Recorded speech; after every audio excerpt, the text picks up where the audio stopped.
Mande aí a sua mensagem. Este é o Bate Pronto. Em nome do consórcio Servopa, sua próxima conquista começa aqui e KTO.com, onde a diversão acontece. Vamos voltar com a TT Mota, falando mais da vitória do Coxa sobre o Fluminense. 2-0 ontem lá no Couto Pereira, TT Mota. Exatamente, Linhares. E um dos jogadores que vinha sendo muito criticado pelo torcedor Coxa Branca era o zagueiro Henrique. Ontem ele vestiu a braçadeira de capitão, voltou a ser titular depois de cumprir suspensão na última partida.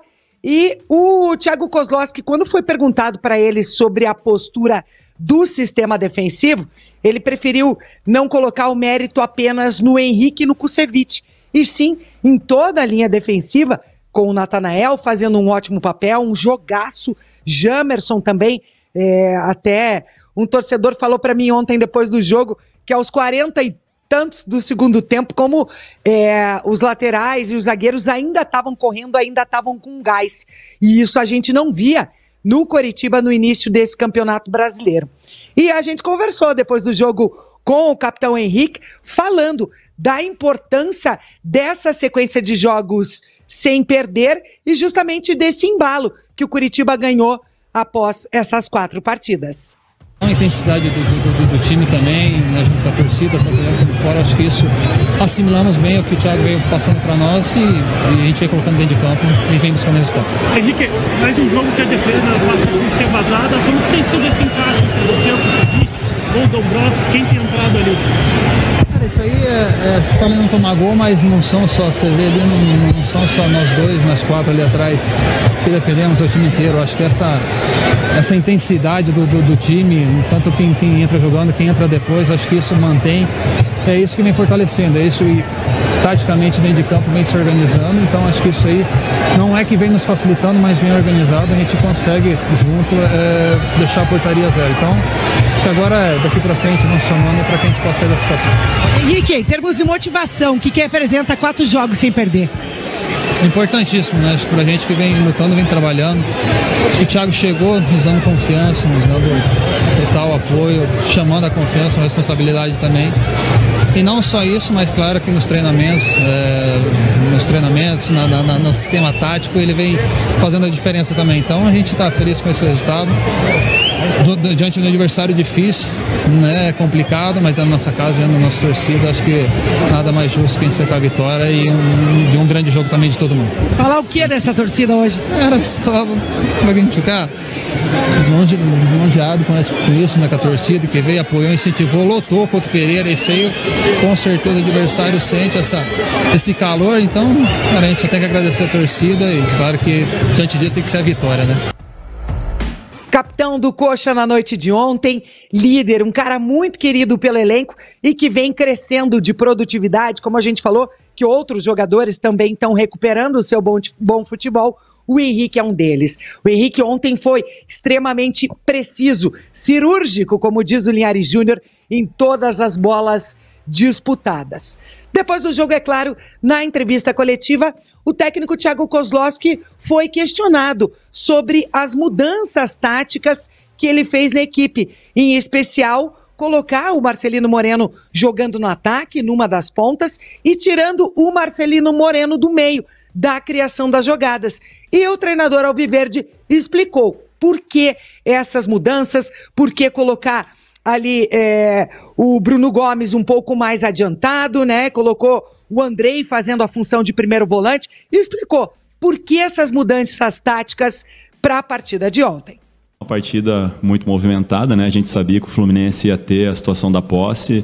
O Diniz, ele coloca uma situação de jogadores, ele tem a vantagem numérica, principalmente nos cantos do campo, né? Onde nós fizemos os gatilhos de pressão, se você perceber bem, né? Então nós tentamos induzir o Fluminense ao lado e quando a gente roubava, a gente tirava a bola logo da zona de pressão e tentava encaixar os contra-ataques, foi o que aconteceu, né? Nos 2 gols nós encaixamos 2 bons contra-ataques. A semana ela foi trabalhada muito em cima disso. Logicamente que quando você olha o jogo do Fluminense, talvez você possa achar que com as mudanças de posicionamento a equipe fica desorganizada, muito pelo contrário. A equipe dele é muito organizada, só que tem as movimentações constantes. Se você estudar bem, você consegue entender a dinâmica, e foi o que nós fizemos, né? De facões curtos, né? E aí no segundo tempo, até com as trocas, o Diniz começou a povoar um pouco mais o lado oposto, apostando em bolas diagonais para deixar os extremos em 1 contra 1, né? Para ter o cruzamento na área, ele ter a vantagem disso. Por isso que foi a entrada dos dois laterais, nós fizemos as dobras pelo lado, né? Para que a gente pudesse conter essa situação e também ter força para contra-atacar.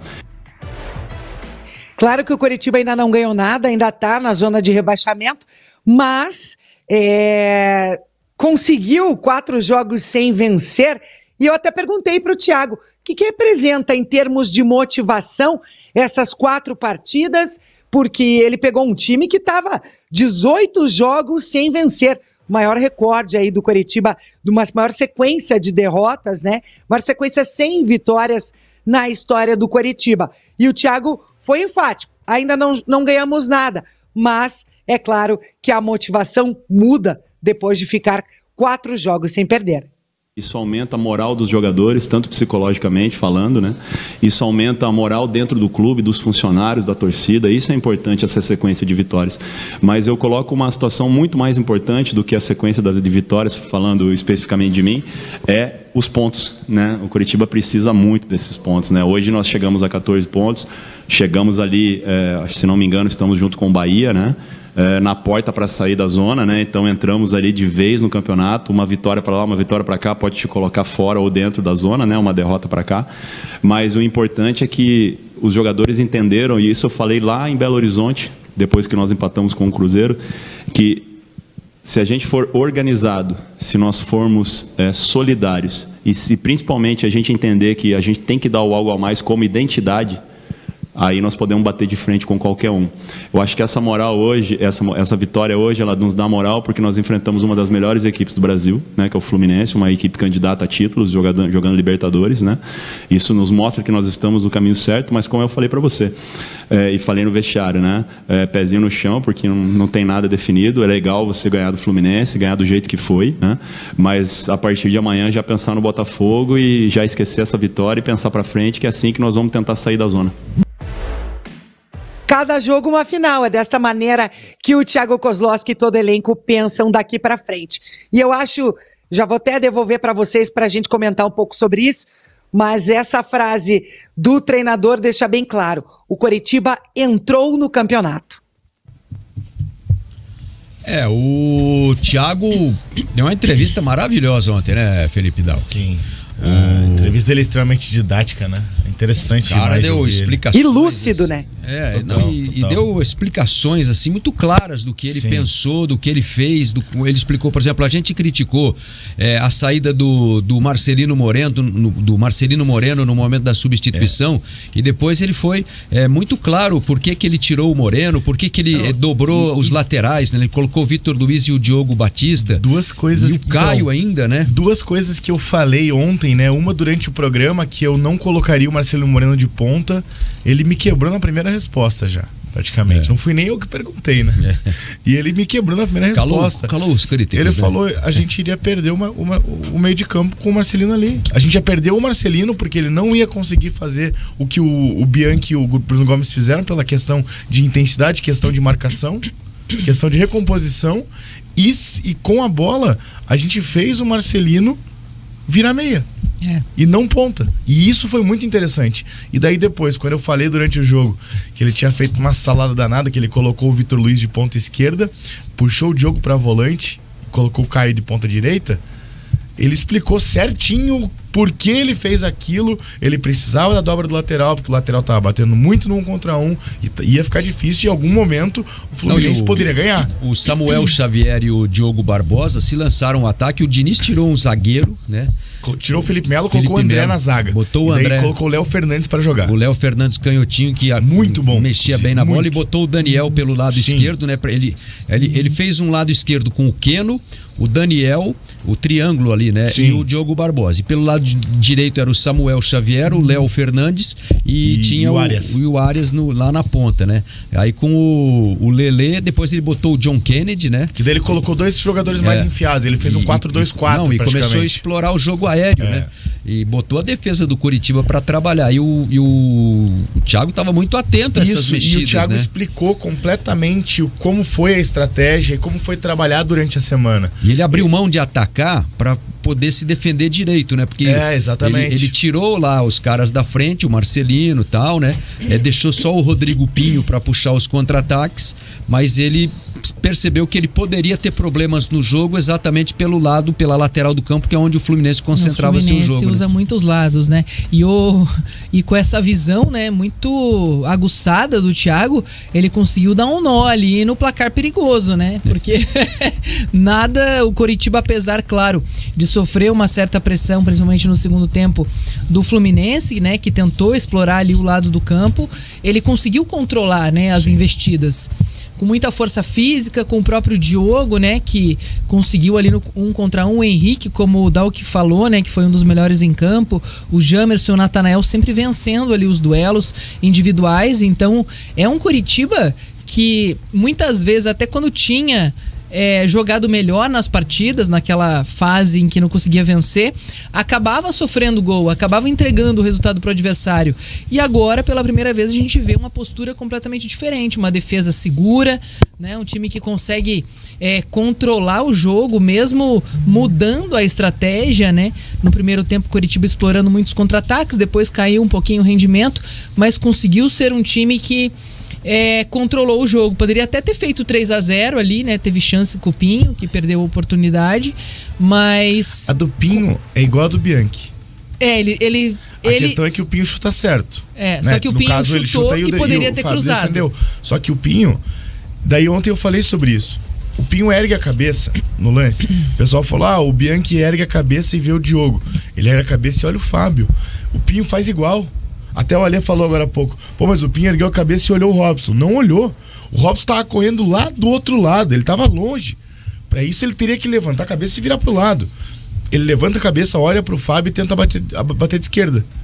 Né? Por sinal, o Robson ficou muito bravo nesse lance. Foi um lance exatamente na minha frente. Olha, o que o Robson esbravejou, gente, foi inacreditável. E a gente até falou na transmissão, né, Dalk? Também não podemos tirar o mérito do goleiro Fábio, que fez uma defesaça no chute do Pinho. E só pra você concluir, antes de você concluir, Jana, desculpa te interromper, inclusive, é que o Pinho naquela situação ali, qualquer centroavante ia chutar. Imagina o Pinho que tá sendo tão criticado, que não faz gol há um tempão, exatamente, isso que eu ia falar. Porque eu acho que o Pinho tem também, claro, apesar do time estar mais forte mentalmente, né? Até jogadores que talvez não estejam ali acompanhando o nível que subiu do Coritiba em campo, são jogadores que tem um ambiente mais tranquilo para trabalhar, né? Obviamente, quando você consegue os resultados, poxa, em 4 jogos, o Coritiba soma 10 pontos, tem uma campanha parecida aí com os primeiros colocados, né? Com que os times que estão brigando pela Libertadores conseguem. Então, obviamente que você tem um ambiente menos tenso, né? Não tem aquela pressão toda, apesar do Coritiba buscar deixar a zona de rebaixamento, mas é outra vibe, né? Digamos assim, numa linguagem mais popular. Sem dúvida. Então, acho que pro Pinho, né? Fica aquela ansiedade de, poxa, também virar a página e conseguir voltar a marcar gols, né? Ele também vive um jejum e eu acho que existe essa cobrança interna, talvez, né? Então ele chutou ali para tentar fazer o dele, né? Para lavar a alma, digamos, no momento bom que o Coritiba tá vivendo.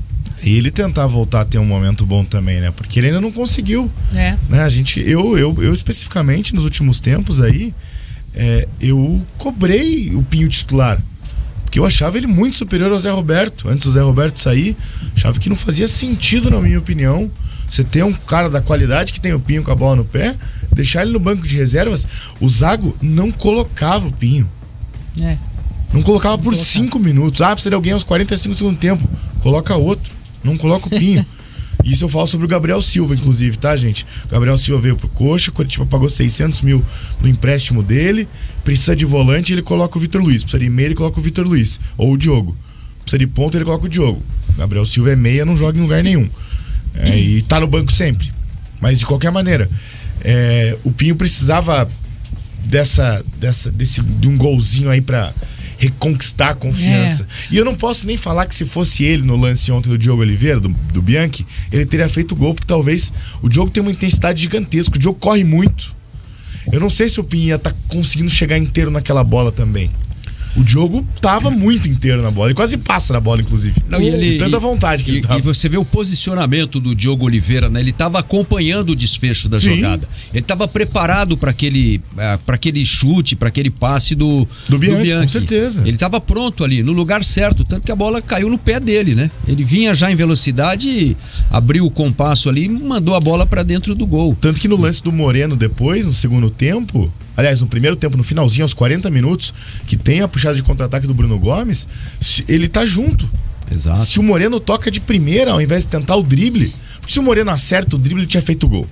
Porque o drible foi seco, o zagueiro caiu, só que ele escorregou. Daí ele tenta outro drible. Se ele toca de primeira pro Diogo, o Diogo tinha feito mais um gol.